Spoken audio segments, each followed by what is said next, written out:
أعوذ بالله من الشيطان الرجيم. بسم الله الرحمن الرحيم.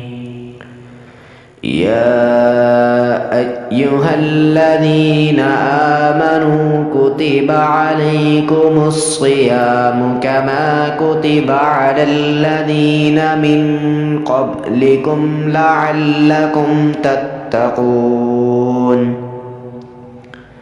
أياما معدودات، فمن كان منكم مريضا أو على سفر فعدة من أيام أخر، وعلى الذين يطيقونه فدية طعام مسكين، فمن تطوع خيرا فهو خير له، وأن تصوموا خير لكم إن كنتم تعلمون.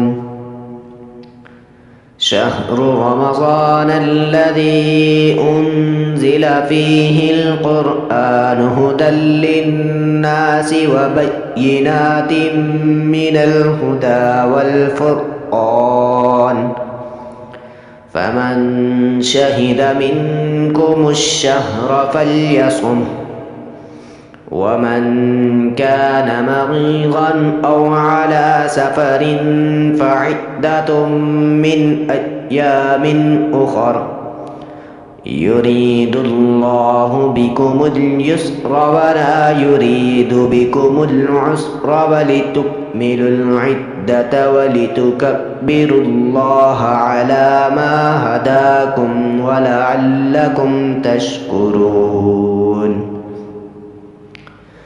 وإذا سألك عبادي عني فإني قريب أجيب دعوة الداع إذا دعاني فليستجيبوا لي وليؤمنوا بي لعلهم يرشدون.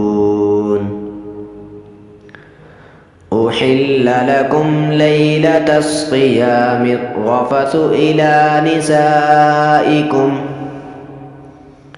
هن لباس لكم وأنتم لباس لهن، علم الله أنكم كنتم تختانون أنفسكم فتاب عليكم وعفى عنكم،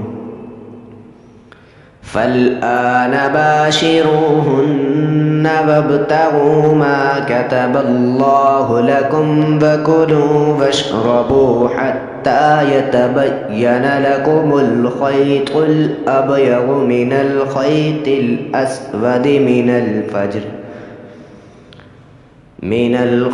الأسود من الفجر ثم أتموا الصيام إلى الليل، ولا تباشروهن وأنتم عاكفون في المساجد،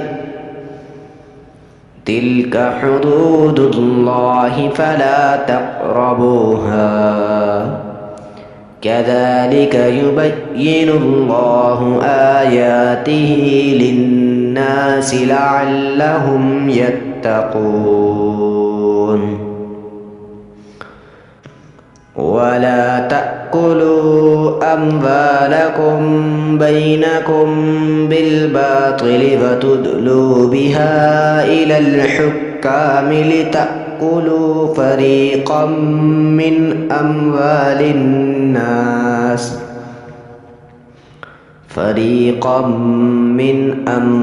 الناس بالإثم وأنتم تعلمون.